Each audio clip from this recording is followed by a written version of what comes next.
The stagecoach lurched to a stop in front of the dusty trading post, and Winona Davies pressed one trembling hand against her belly, feeling the secret that had driven her halfway across the country to this godforsaken stretch of Arizona territory in the summer of 1883. She had answered the advertisement 3 months ago when desperation had clawed at her throat like a living thing, when the wealthy Boston merchant's son had made it clear he would not marry the housemaid he had gotten with child. The letter from Benjamin Norris had been simple, direct, almost kind in its plainness. He needed a wife. She needed a fresh start. The arrangements had been made through correspondence, and now here she was, stepping down onto the hard-packed earth of Coolidge, Arizona, with her secret growing larger by the day. The heat struck her like a physical blow. Boston had been warm in June, but this was something else entirely. The sun beat down mercilessly on the scattered buildings that made up the small settlement, and Winona could feel sweat already beginning to trickle down her spine beneath her traveling dress. She clutched her single worn carpet bag and looked around at the unfamiliar landscape. Saguaro cacti stood like sentinels in the distance, and the mountains rose purple and forbidding on the horizon. "Miss Davies?" The voice was deep, rough as gravel, but somehow gentle too. Winona turned and found herself looking up at a tall man with sun-weathered skin and eyes the color of the summer sky. He held his hat in his hands, and his dark hair was slightly damp with sweat. Benjamin Norris was broader in the shoulders than she had imagined, his frame solid and strong beneath his worn cotton shirt. He was perhaps 28 or 29, with lines at the corners of his eyes that spoke of long days, squinting into the desert sun. "Mr. Norris," she managed, her voice barely above a whisper. "Please call me Ben." He studied her face with an intensity that made her want to look away, but she forced herself to meet his gaze. "You look exhausted. The journey from Boston must have been difficult."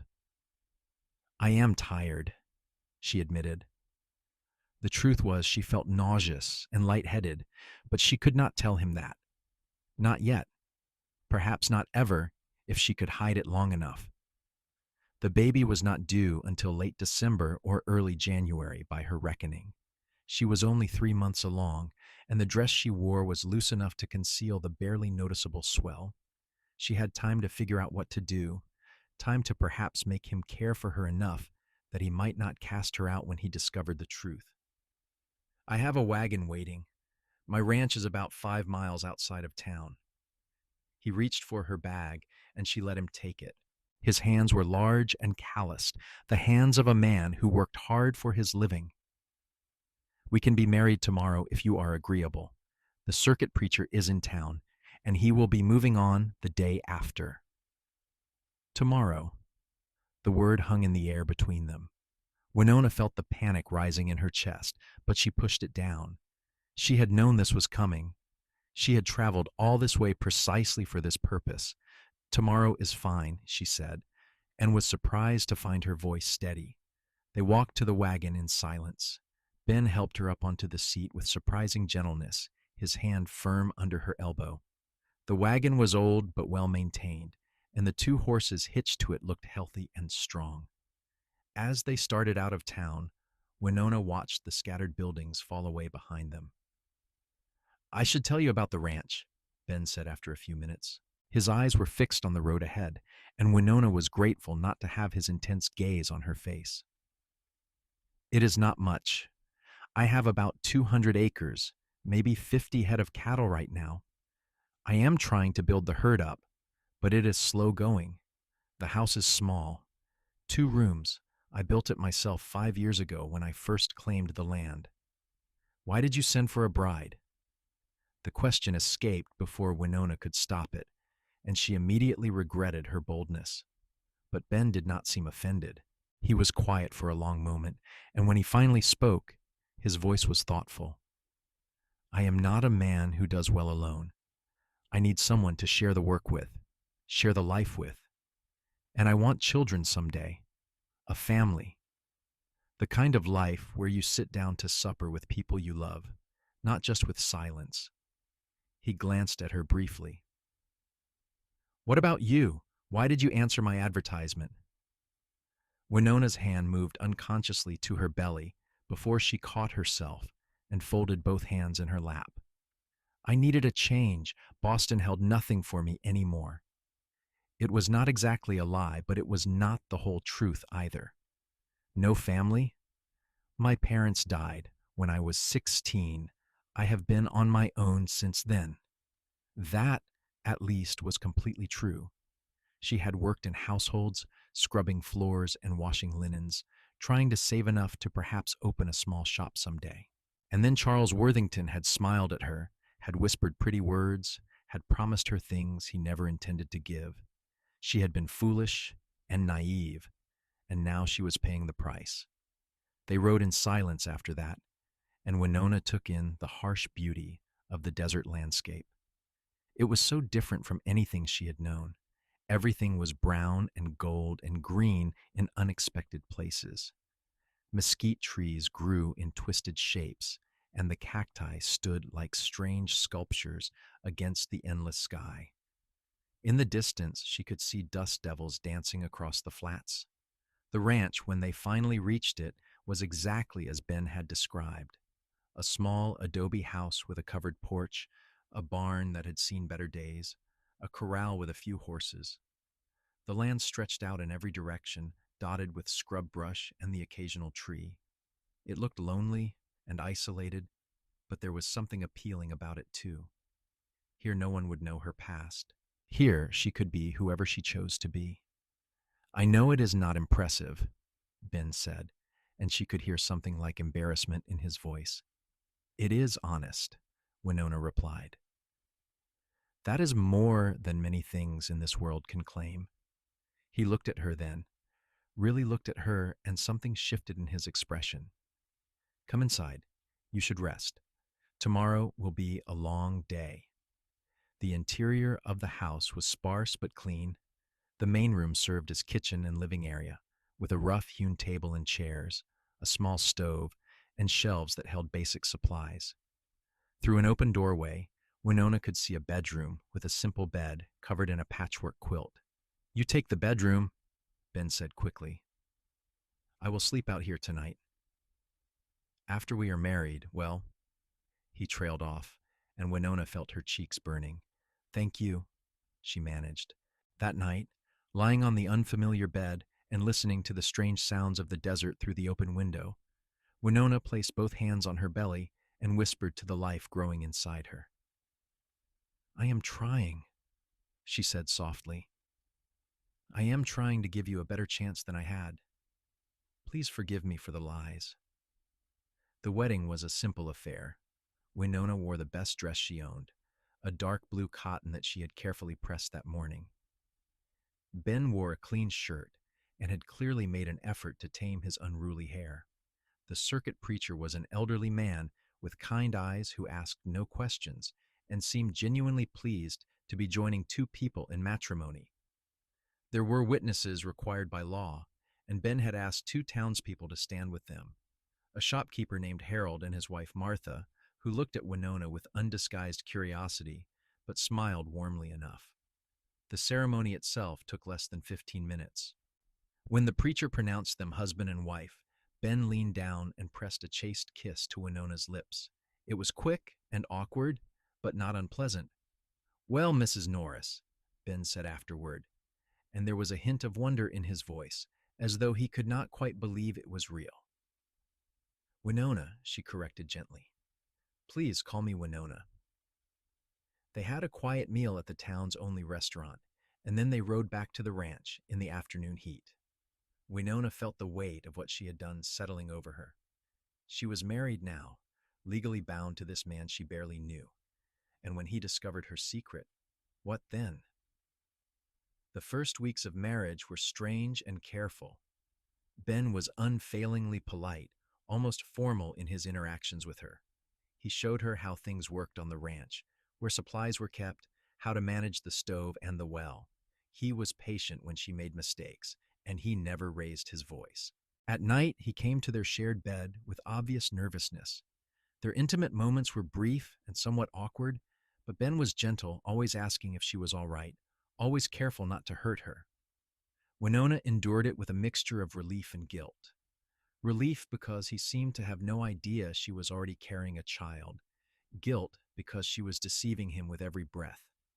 As the days turned into weeks, Winona found herself settling into the rhythm of ranch life. She learned to make bread in the temperamental oven, to preserve vegetables, to mend clothing with neat, careful stitches. She helped Ben with the animals when he needed an extra pair of hands, and she tried to make the small house feel more like a home. And slowly, almost without realizing it, she began to see Ben as more than just the stranger she had married out of desperation. She saw how he talked gently to the horses, how he would spend hours fixing a fence just to make sure it was done right. She saw the way his face lit up when he came in for supper and found her waiting. She heard him humming sometimes when he thought she could not hear, old songs that spoke of loneliness and longing. One evening in late August, as they sat on the porch watching the sun set over the mountains, Ben reached over and took her hand. It was the first time he had initiated such contact outside of their bedroom, and Winona felt her breath catch. "I know this was not the kind of courtship most women dream of," he said quietly. "But I want you to know that I am glad you came. I am glad you are here." Winona squeezed his hand, unable to speak past the lump in her throat.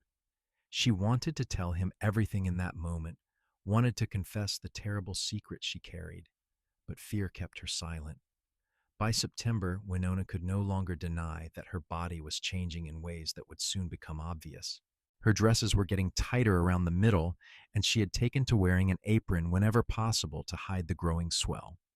The morning sickness had largely passed, but now she felt the baby moving sometimes, little flutters that reminded her constantly of the deception she was perpetrating. She knew she could not hide it much longer. Ben was not a fool, and they were intimate regularly now. Soon he would notice. Soon he would realize that the timeline did not match up. The decision was taken out of her hands on a hot afternoon in mid-September.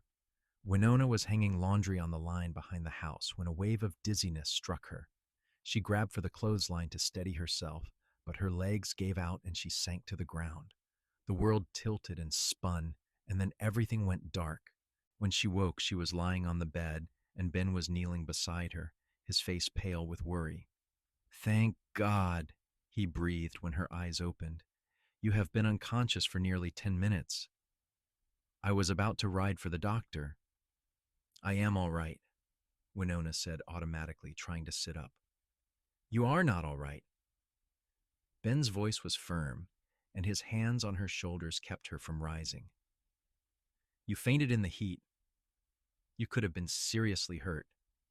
And then his eyes dropped to her midsection, where her dress had twisted in the fall, pulling tight across her belly. Winona saw the exact moment when understanding dawned. Ben's eyes widened, and his face went from pale to flushed and back to pale again. "Winona," he said, and his voice was strange, tight. "Are you with child?" She could have lied. She could have claimed it was his, could have tried to make the dates work somehow. But she was so tired of lying, so tired of carrying the weight of her secret alone.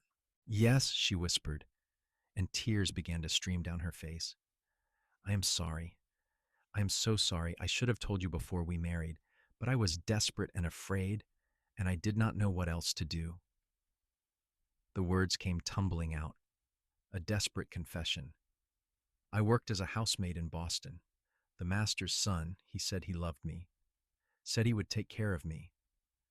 But when I told him about the baby, he laughed. He gave me $20 and told me to take care of it or get out. I had nowhere to go, no one to turn to. And then I saw your advertisement, and I thought perhaps I could make it work. Perhaps I could convince you it was yours after we were married. But I cannot do it. I cannot keep lying to you." She covered her face with her hands, sobbing. "I understand if you want me to leave. I will go. I will figure something out. I am so sorry for deceiving you." There was a long, terrible silence. Then Ben's hands gently pulled hers away from her face. His expression was unreadable, and Winona braced herself for anger, for rejection. "How far along are you?" he asked quietly. "About 4.5 months. The baby should come in late December or early January." Ben nodded slowly, and she could see him working through the calculations in his head. They had been married for 6 weeks. There was no way this child could be his. And the father will not claim responsibility? He made it very clear he wants nothing to do with either of us. Another long silence. Ben stood and walked to the window, his back to her. Winona waited, her heart pounding so hard she thought it might break through her ribs. "I should be angry," Ben said finally. "I should feel betrayed. I know, I am sorry." He turned to face her, and his expression was complicated, a mixture of emotions she could not quite parse. "But mostly I just feel sad. Sad that you felt you had to carry this alone.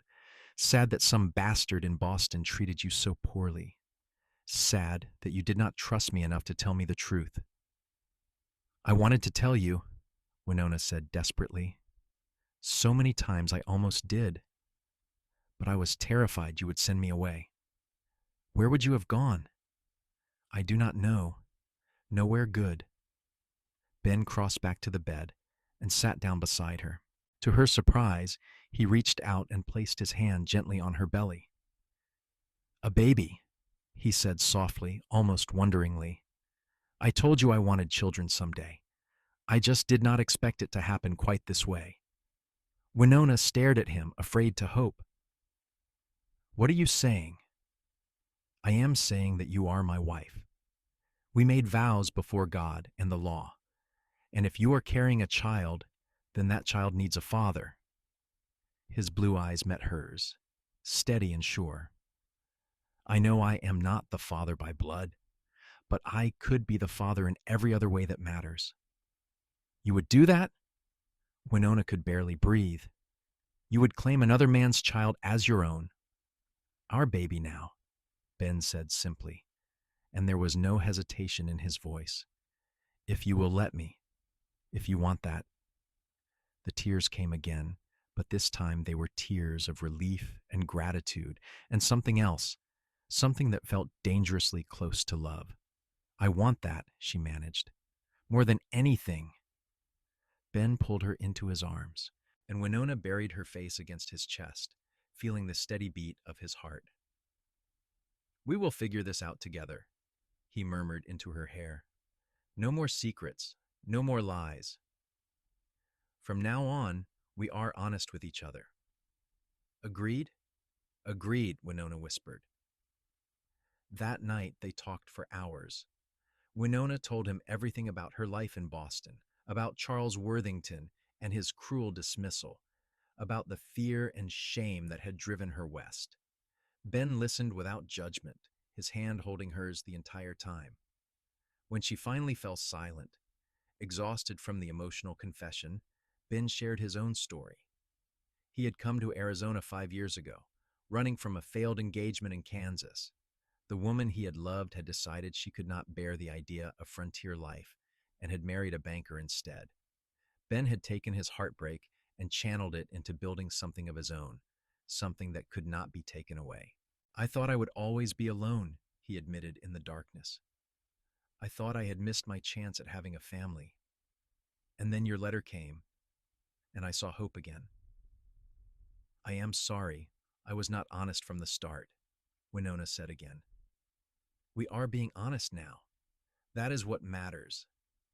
He was quiet for a moment, then added, "I have a request, though." "Anything.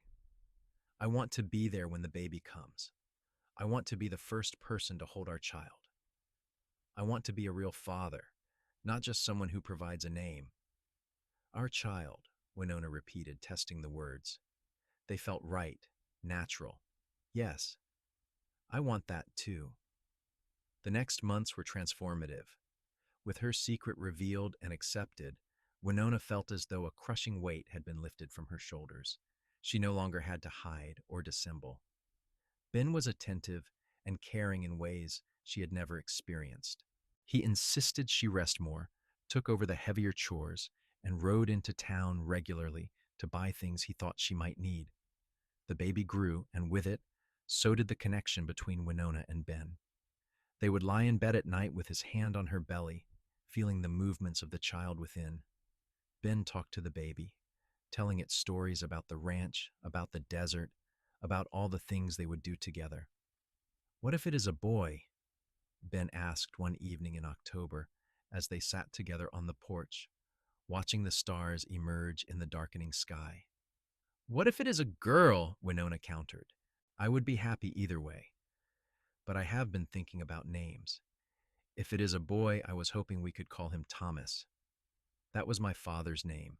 He died when I was young, but I remember him as a good man." "Thomas Norris," Winona said, considering. "I like it. And if it is a girl? You should choose. You have carried her this far." Winona thought for a moment. "Sarah, it was my mother's name. Sarah Norris." Ben smiled. "Perfect." As November arrived and the desert cooled into something approaching comfortable temperatures, Winona realized something that both terrified and thrilled her. She had fallen in love with her husband. It had happened gradually, so slowly she had not noticed until one day she looked at him and felt her heart squeeze with such fierce affection she could barely breathe. He was a good man, solid and dependable and kind. He worked hard and never complained. He made her laugh with his dry observations about the ranch animals and the occasional visitors who stopped by. He held her when she cried for no reason she could name, the tears coming from somewhere deep and hormonal. He read to her in the evenings from the few books he owned, his deep voice stumbling sometimes over unfamiliar words, but persevering nonetheless. And the way he talked about the baby, the way his face lit up when discussing their future child, made Winona love him even more. She wanted to tell him how she felt, but the words stuck in her throat. What if he did not feel the same way? What if he was simply being honorable, doing his duty as a husband? The thought that this might be one-sided was almost unbearable. The answer came unexpectedly on a mild November afternoon. Winona was attempting to sweep the floor, her movements awkward now, with her belly large and round. She was just over 7 months along, and every task seemed to require twice the effort it once had. Ben came in from working on the barn roof and stopped in the doorway, watching her struggle. "Here, let me do that," he said, crossing to take the broom from her hands. "I can manage," Winona protested, but without much force. "I know you can, but you do not have to." He set the broom aside and took both her hands in his. "Winona, I need to tell you something." Her heart began to pound. "What is it? Is something wrong?" "No, nothing is wrong. Everything is right, and that is what I need to tell you." He took a deep breath, and she could see nervousness in his eyes. "When you first arrived, I thought I was getting a wife out of convenience, someone to help with the work, to share the burden of frontier life. But you have become so much more than that." Winona held her breath, afraid to hope. "I have fallen in love with you," Ben said, the words tumbling out in a rush, as though he had been holding them back for too long. "I love the way you hum while you cook. I love how you talk to the chickens like they are your friends. I love your strength and your courage and the way you never complain, even though I know this life is hard. I love you, Winona, not just as my wife, but as the woman I want to spend every day of my life with." "Oh, Ben!" Winona felt tears spilling down her cheeks again, but these were happy tears, joyful tears. "I love you too. I have been wanting to tell you, but I was afraid." "Afraid of what?" "That you were only being kind to me out of obligation, that you could never truly care for someone who came to you under false pretenses." Ben pulled her close, or as close as her belly would allow, and kissed her with a passion that took her breath away. "You are not an obligation," he said fiercely when they finally parted. "You are my gift, you and this baby both." They stood there in the middle of their small house, holding each other, and Winona felt something settle in her chest. Peace, belonging, home. December brought cooler weather and the growing anticipation of the baby's arrival. Ben had ridden to Coolidge and convinced the doctor to come out to the ranch to check on Winona and make sure everything was progressing normally. Dr. Morrison was a gruff older man with capable hands and a kind manner. Everything looks good, he announced after his examination. The baby is positioned well, and you seem healthy and strong, Mrs. Norris. I would expect the birth to happen sometime in the next few weeks. Send for me when the pains start, and I will come as quickly as I can. After the doctor left, Ben was even more attentive than usual. He barely let Winona lift a finger, insisting on doing all the heavy work himself. He checked on her constantly, sometimes to an almost comical degree. I am not made of glass, Winona protested with a laugh one afternoon when he rushed to help her sit down. I know, but I worry anyway. What are you worried about? Ben was quiet for a moment, his expression troubled. Women die in childbirth. Babies die. I have seen it happen. I cannot stand the thought of losing you or losing our child. Winona took his face in her hands and made him look at her. I am strong. The doctor said everything is fine. We are going to be all right. Promise me. I promise to do everything in my power to come through this safely. Both of us. On the morning of December 28th, Winona woke before dawn with a strange ache in her lower back. She lay still for a moment, trying to decide if this was significant or just another discomfort of late pregnancy. Then a contraction gripped her, unmistakable and intense, and she knew. Ben, she said, shaking his shoulder. Ben, wake up. It is time. He was awake instantly, sitting up with wild eyes. The baby? Now? Yes, now. You need to ride for Dr. Morrison. For a moment, Ben looked paralyzed with panic. Then training and common sense took over, and he was moving, pulling on his clothes and boots with fumbling haste. I will be back as quickly as I can. Will you be all right alone? I will be fine. Women have been doing this since the beginning of time. Just hurry. He kissed her quickly and ran out the door. Winona heard the thunder of hoofbeats as he galloped away, and then she was alone with the contractions that were coming with increasing frequency. She got up and moved around the house, tidying things that did not need tidying, trying to stay calm. The pain was manageable for now, coming in waves that built and crested and then receded. She had helped her mother's friends give birth when she was younger, before her parents died. She knew what to expect, at least in theory. The hours passed slowly. The sun rose, painting the desert in shades of gold and pink. Winona boiled water and gathered the linen she had set aside for this purpose. She tried to eat but could not manage more than a few bites of bread. The contractions grew stronger, closer together, and she found herself gripping the edge of the table and breathing through them. Where was Ben? How long did it take to ride to town and back? She tried to calculate but lost track of time between contractions. Finally, blessedly, she heard horses approaching. Ben burst through the door with Dr. Morrison right behind him, both men breathing hard. I am here, Ben said, crossing to her immediately and taking her hands. I am here. I am not going anywhere. Dr. Morrison took charge with calm efficiency. He examined Winona and nodded. You are progressing well. It should not be too much longer now. First babies can be unpredictable, but everything looks good. The next hours were the hardest of Winona's life. The pain was overwhelming, all-consuming, but Ben never left her side. He held her hand and let her squeeze until she thought she might break his fingers. He wiped her face with cool cloths and murmured encouragement when she wanted to give up. You can do this, he said over and over. You are the strongest woman I know. Just a little longer. Our baby is almost here.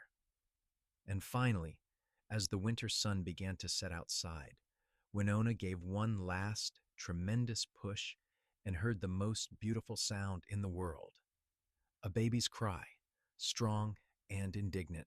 It is a boy, Dr. Morrison announced, holding up the squirming, red-faced infant. A healthy baby boy. Ben was crying, tears streaming down his weathered face as the doctor placed the baby in his arms. Thomas, he said wonderingly. Our son, Thomas. After the doctor had tended to Winona and made sure both mother and baby were doing well, after he had given instructions for care and feeding and had been paid and sent on his way, Ben and Winona were finally alone with their son. Ben sat on the edge of the bed, holding Thomas with a tenderness that made Winona's heart ache. The baby had settled down now, his tiny face peaceful, his miniature fingers wrapped around Ben's much larger one. He is perfect, Ben said softly. Absolutely perfect. Winona reached out to touch the soft dark hair on her son's head. I cannot believe he is really here, after all these months of waiting and worrying. Winona, I want to tell you something. Ben looked up from the baby to meet her eyes. This is the happiest day of my life, not just because Thomas is here, but because he is ours, because we are a family, the three of us together. I love you, Winona said, the words coming easily now. I love you so much, Ben. Thank you for giving us this chance. Thank you for choosing us. I did not choose you, Ben said with a smile. You answered my advertisement, remember? But I am grateful every day that you did. You and Thomas are the best things that ever happened to me. They named him Thomas Benjamin Norris, and he became the center of their world. Ben was a devoted father, getting up in the night to walk with Thomas when he fussed, changing diapers without complaint, talking to him constantly about everything and nothing. Winona watched her husband with their son and fell in love with him all over again every single day. The ranch prospered over the next years. Ben's hard work began to pay off, and the cattle herd grew. They added chickens and pigs, and Ben built additions onto the house, giving them more room. Thomas grew from an infant to a toddler, sturdy and adventurous, with his mother's dark hair and his father's blue eyes. When Thomas was 2 years old, Winona discovered she was pregnant again. This time, there were no secrets, no fear, just joy and anticipation. Another baby, Ben said, his hand on her still flat belly, his face glowing with happiness. Thomas is going to be a big brother. Are you hoping for a boy or a girl this time? Either. Both. I do not care. I just want you both healthy and happy. Their daughter Sarah was born in the spring of 1886, a tiny thing with a powerful set of lungs. Thomas was fascinated by his baby sister, wanting to help with everything. The house that had once felt sparse and lonely was now filled with noise and laughter and the chaos of family life. On a warm evening in May, when Sarah was a few weeks old and sleeping peacefully in her cradle while Thomas played with his wooden horses on the floor, Ben and Winona sat together on the porch and watched the sunset. Do you ever think about Boston?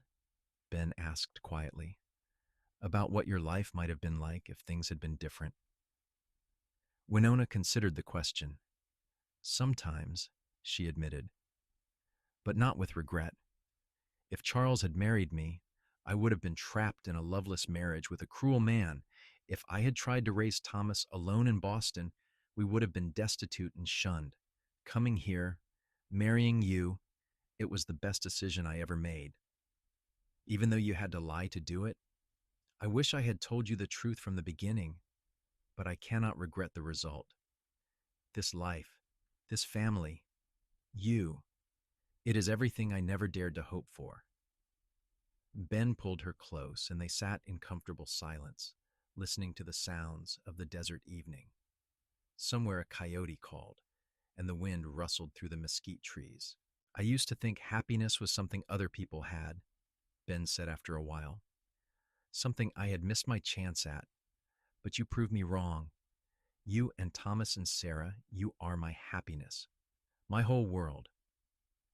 And you are ours, Winona said simply. The years continued to pass, each one bringing new challenges and new joys.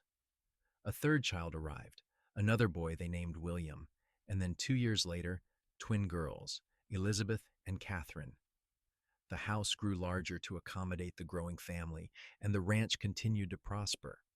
Thomas grew into a responsible young man who loved the ranch as much as his father did. Sarah was bright and spirited with a gift for gentling horses. William was quiet and thoughtful, always with a book in his hands when he could manage it. The twins were mischievous and inseparable, keeping everyone on their toes. Through it all, the love between Ben and Winona only deepened. They had weathered droughts and difficult births, sick children and lean years. They had built something lasting and real, a partnership based on honesty and respect and genuine affection. On their 20th wedding anniversary, Ben took Winona back into Coolidge for a rare evening alone. The older children were watching the younger ones, and Ben had arranged for them to have dinner at the restaurant where they had eaten on their wedding day. 20 years, Winona marveled, looking at her husband across the table. His hair was graying now at the temples, and there were more lines on his face, but his eyes were the same clear blue they had always been. Can you believe it? Some days it feels like a lifetime. Other days it feels like you just stepped off that stagecoach yesterday.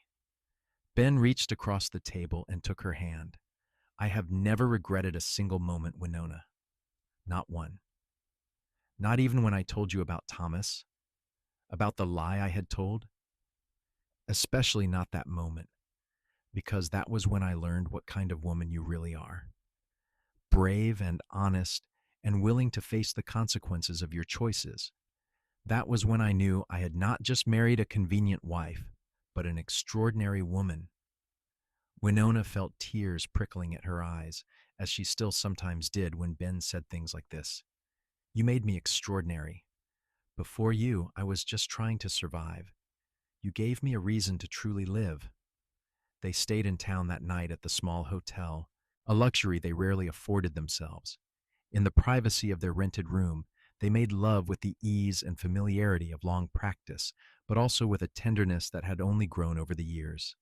Afterward, lying in Ben's arms, Winona thought about the terrified young woman she had been, stepping off that stagecoach with a secret growing inside her and no idea what the future would hold. She thought about Charles Worthington and wondered briefly what had become of him. She hoped he had found some measure of happiness, but she did not waste much thought on him. He was part of a past that had no power over her anymore. What are you thinking about? Ben asked, his fingers tracing lazy patterns on her shoulder. About how lucky I am. How lucky we are. I am the lucky one. You came all the way across the country to find me. We found each other, Winona corrected, and we made something beautiful together. As they drifted off to sleep, wrapped in each other's arms, Winona felt a profound sense of contentment. This was what happiness looked like, she thought, not the absence of problems or challenges, but the presence of love and partnership and shared purpose. The ranch continued to thrive as the years went on. Thomas married a sweet girl from Coolidge named Emma, and they built a house on the northern edge of the property. He took over more and more of the day-to-day operations of the ranch, allowing Ben and Winona to slow down a bit. Sarah surprised everyone by announcing that she wanted to become a teacher, and she went to study in Phoenix for 2 years before returning to open a small school in Coolidge. She married one of the town merchants, a kind young man named Daniel, and they settled into a comfortable life. William became a lawyer, moving to Tucson, but visiting regularly. The twins both married brothers from a neighboring ranch, and the families remained close. On a summer evening in 1903, when Ben and Winona were both in their late 50s, they sat on the porch of their home, now expanded into a comfortable ranch house, and watched their grandchildren playing in the yard. Thomas's 3 children were chasing Sarah's 2 around the old oak tree that Ben had planted years ago, and the sound of their laughter filled the air. 11 grandchildren, Ben said with wonder in his voice. When did we get old enough to have 11 grandchildren? I do not feel old, Winona replied. I feel like the luckiest woman alive. Ben took her hand, the gesture as natural as breathing after all these years. Do you remember when you first arrived? How scared you were? I remember thinking I had made a terrible mistake, that I had jumped from one disaster into another. And now I know it was the first truly right thing I had ever done. Winona squeezed his hand. You gave me everything, Ben. A home, A family, a life worth living. You took me and Thomas in when you had every right to turn us away. Our baby now, Ben said, echoing the words he had spoken 20 years earlier. That is what I told you then, and I have never thought of Thomas as anything other than my son. He was the first of our children, the one who made me a father. How could I not love him as my own? Thomas, hearing his name, looked over from where he was standing with Emma. He waved, and Ben waved back. Thomas was the spitting image of Ben now, tall and broad-shouldered, with the same calm, capable demeanor. No one who saw them together would ever doubt that they were father and son. He is a good man, Winona said softly. They all are. We did well, Ben. We did, he agreed. Better than I ever dreamed possible. As the sun set over the Arizona desert, painting the sky in brilliant shades of orange and purple, Winona leaned her head on Ben's shoulder and thought about the long, winding road that had brought her here.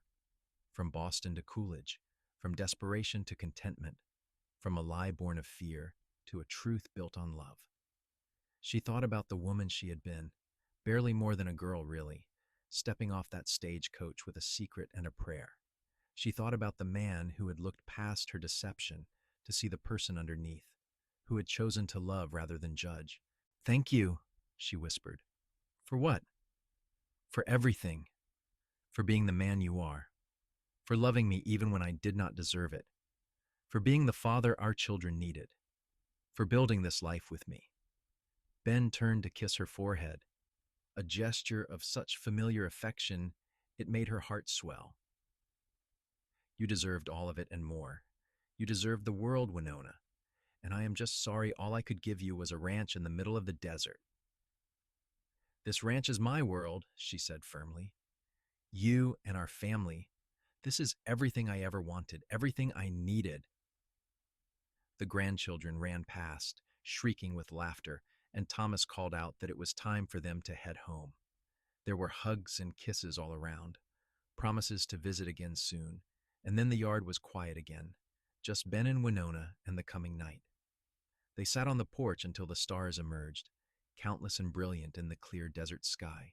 Winona found the constellations Ben had taught her to identify all those years ago, and she marveled, as she always did, at the vastness of it all. "What are you thinking?" Ben asked, the question he had asked her 1,000 times over the years. "That I am grateful for every moment, every challenge, every joy. For you most of all."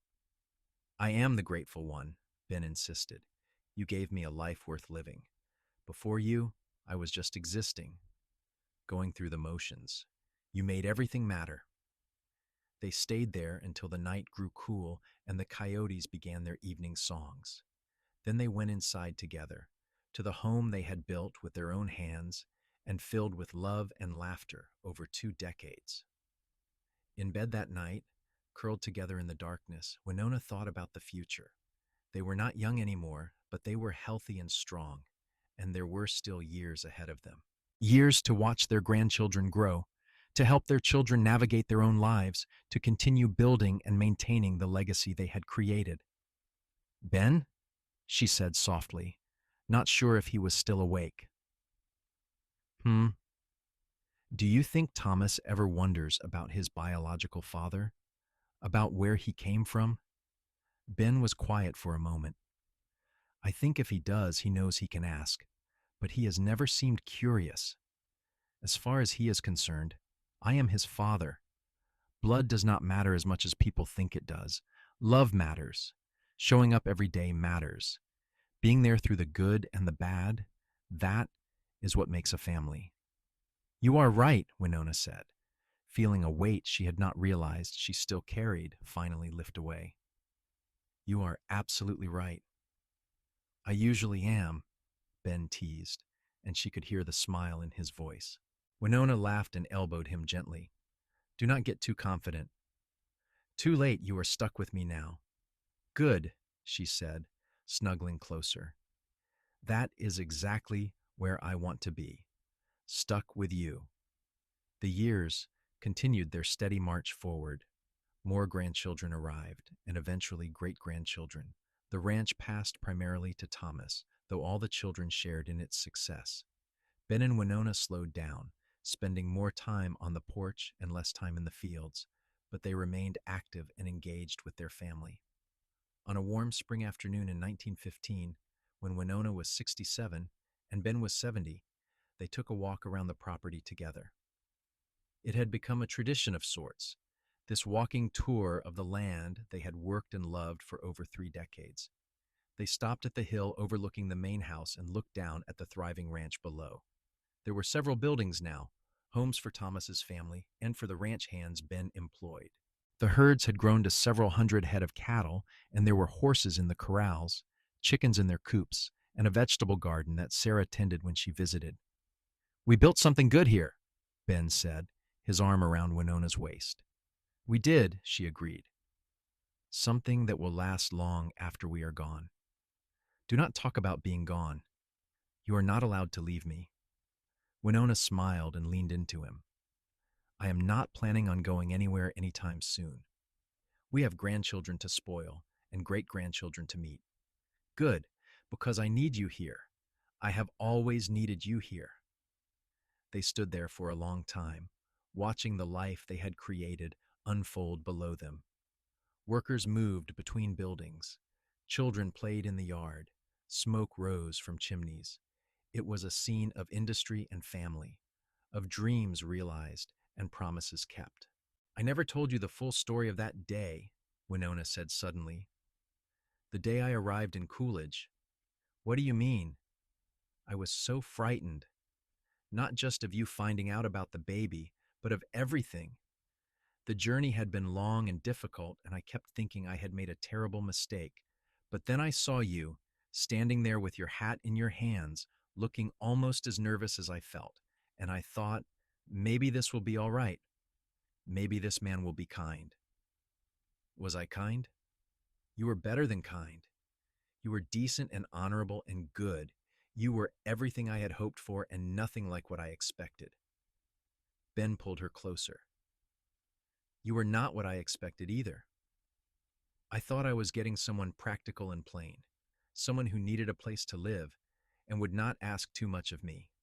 Instead, I got you, beautiful and brave and complicated. You challenged me to be better than I was." "We made each other better," Winona said. "That is what love does." They walked back to the house as the sun began to set, their steps slower than they used to be, but still steady. Thomas was there with his family for supper, and the house filled with noise and warmth. They ate together at the long table Ben had built, passing dishes and sharing stories, and Winona looked around at the faces of her children and grandchildren and felt overwhelmed with gratitude. This was the life she had dreamed of during those dark days in Boston, when she had felt so alone and afraid. This sense of belonging, of being loved and needed and cherished. She had found it in the most unlikely place, with a man she had met through a simple advertisement in a newspaper. After supper, when the dishes were done and the children had been put to bed, Ben and Winona walked out to the porch one more time. It was their favorite time of day, these quiet moments when it was just the two of them and the vast expanse of stars overhead. "I have been thinking," Ben said, settling into his chair and pulling Winona down to sit beside him, "about everything we have been through together, all the years, all the challenges. And, and I would not change a single thing, not one moment. Even the hard parts, the scary parts, they all led us here, to this life we have built." "I feel the same way," Winona said. "Every choice, every struggle, it was worth it. To have this, to have you, to have our family, it was all worth it." They sat in comfortable silence, listening to the night sounds of the desert. Somewhere an owl hooted, and the wind whispered through the cottonwood trees Ben had planted years ago near the house. Inside, they could hear the muffled sounds of Thomas and Emma getting their children settled for the night in the guest rooms. "Do you remember the day Thomas was born?" Winona asked. "How terrified you were?" Ben laughed softly. "I thought I was going to lose you. I have never been so scared in my life. And then, When Dr. Morrison put him in my arms and I looked down at his tiny face, I knew I would do anything to protect you both, that you were mine to care for, and I would spend the rest of my life making sure you were safe and happy. You have done that, Winona assured him. Every single day you have done that. I tried. That is all any of us can do, really. Try our best and hope it is enough. It has been more than enough. It has been everything. As the night deepened and the desert cooled, Ben and Winona remained on the porch, unwilling to end this perfect day. They talked about their children, about their plans for the ranch, about the small, everyday details that make up a life. But mostly, they just sat together, holding hands, existing in that comfortable space that only comes from decades of shared experience. They had weathered storms together, celebrated triumphs together, mourned losses together. They had built a life from nothing, turning a rough patch of desert into a thriving ranch, and a lonely man and a desperate woman into a family. When they finally went to bed, Winona fell asleep with Ben's arm around her and a smile on her face. She dreamed of the past and the future, of the moment she first saw Ben standing in the dusty street of Coolidge and the generations yet to come who would carry their legacy forward. The next morning dawned clear and bright, and Winona woke feeling deeply content. She could hear Ben moving around in the kitchen, making coffee the way he did every morning. Some things never changed, and she was grateful for that constancy. She got up and joined him, accepting the cup he offered her with a kiss. They ate breakfast together in companionable silence, and then they went about their day, doing the small tasks that filled their hours now that they had passed the heavy work of ranching to the younger generation. But throughout the day, Winona found herself thinking about the journey that had brought her here. She thought about the frightened girl on the stagecoach, about the terrible secrets she had carried, about the moment when everything could have fallen apart and instead had come together in the most unexpected way. She thought about Ben's words when he had discovered the truth. Our baby now. 3 simple words that had changed everything, that had given her and Thomas a chance at a real life. 3 words that had been the foundation for everything that came after. That evening, as she and Ben prepared for bed, Winona took his hands and looked into his eyes. I need you to know something, she said seriously. What is it? I love you. I have loved you for so long, I cannot remember what it felt like not to love you. And I am grateful for every single day we have had together. Every moment has been a gift. Ben's eyes grew suspiciously bright, and he pulled her close. I love you too. More than words can say. You are the best thing that ever happened to me, Winona Norris. The very best thing. They held each other for a long time, and then they climbed into bed and fell asleep in each other's arms, the way they had for 32 years. Outside, the desert night enfolded the ranch in darkness, and the stars wheeled overhead in their eternal dance. The seasons turned, as they always did. Spring gave way to summer, summer to fall, fall to winter. Ben and Winona grew older, but remained active and engaged with their family. They celebrated holidays and birthdays, welcomed new babies, and said goodbye to old friends. They lived each day fully, grateful for the time they had been given. Thomas proved to be an excellent rancher, expanding the operation while maintaining the values his father had instilled in him. Sarah's school flourished, and she became a respected member of the community. William's law practice kept him busy, but he visited as often as he could. The twins and their families remained close, their children growing up together much as they had. On a golden afternoon in late October 1920, the entire extended family gathered at the ranch for a special celebration. It was Ben and Winona's 40th wedding anniversary, and their children had planned a party in their honor. The house and yard were filled with people. 3 generations of family come together to celebrate the love that had started it all. There were speeches and toasts, laughter and tears. Thomas stood up and told stories about growing up on the ranch, about his father teaching him to ride and rope and care for the land. Sarah talked about her mother's strength and wisdom, about how she had always known she was loved and valued. The other children added their own memories, painting a picture of a marriage built on mutual respect and deep affection. When it was Ben's turn to speak, he stood with some effort, his hand reaching automatically for Winona's. I am not much good with fancy words, he began, his voice still strong despite his 75 years. But I can say this, marrying Winona was the smartest thing I ever did. She came to me 40 years ago, a stranger from Boston answering an advertisement. And she gave me everything, a family, a purpose, a reason to get up every morning. She made me a better man than I ever thought I could be. He looked down at Winona, his eyes shining with love and memory. We have had 40 good years together, through droughts and plenty, through joy and sorrow. We have stood together, and I would do it all again in a heartbeat. I love you, Winona, today and always. Winona stood and embraced him, not caring that everyone was watching, not caring about the tears streaming down her face. I love you too, she whispered. Thank you for choosing me. Thank you for choosing us.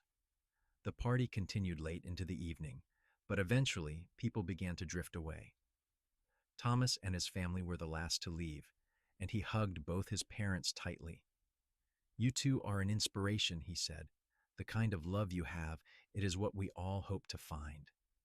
After everyone had gone and the house was quiet again, Ben and Winona sat on their porch one more time. The stars were out, brilliant in the clear October sky, and the air was cool and pleasant. 40 years, Winona marveled. Sometimes it feels like a lifetime, and sometimes it feels like no time at all. I know what you mean. Ben took her hand, the gesture as natural as breathing. I am grateful for every single day. So am I. They sat in silence for a while, both lost in their own memories. Winona thought about the young woman she had been, desperate and afraid, stepping off that stagecoach into an uncertain future. She thought about the moment Ben had placed his hand on her pregnant belly and claimed her unborn child as his own. She thought about all the years that had followed, the children they had raised, the life they had built together. What do you think happens next? Ben asked suddenly. What do you mean? After all this, after we are gone, do you think our grandchildren will remember us? Will they tell stories about us to their children? Winona considered the question. I think they will remember that we loved each other, that we built something lasting, that we faced challenges with courage and honesty. And I think they will carry those lessons forward into their own lives. That is a good legacy, Ben said. It is the best legacy, better than money or property or any material thing. We are leaving them the example of what true partnership looks like, what real love looks like. Our love, Ben said softly, the kind that is chosen every day, not just once at a wedding. Yes, that kind of love. They stayed on the porch until the night grew cold, and then they went inside to the warmth of their home. As they prepared for bed, Winona caught sight of their reflection in the mirror. An old couple, weathered by time and life, but still standing together, still choosing each other. We did all right, she said, almost to herself. We did better than all right, Ben corrected, coming to stand behind her and wrapping his arms around her waist. We did magnificently. Winona leaned back against him, feeling the solid strength that was still there despite his age. I am glad I got on that stagecoach. I am glad I took the chance. So am I. Every single day I am glad you came. They stood there for a moment, looking at their reflection, seeing not just the old couple they had become, but all the versions of themselves they had been over the years. The young bride and the nervous cowboy. The new parents overwhelmed with love and fear. The established couple working side by side to build their ranch. The grandparents watching their legacy grow. All of those people were still there, still part of who they were. The love that had sustained them through all those incarnations remained as strong as ever, perhaps even stronger for having been tested and proven over 4 decades. As they climbed into bed that night, Winona felt a deep sense of peace. Whatever came next, whatever the future held, she knew they would face it together. That was the promise they had made to each other so many years ago, and it was a promise they had kept faithfully. "Good night, my love," Ben whispered in the darkness. "Good night," Winona replied, already drifting toward sleep. "See you in the morning."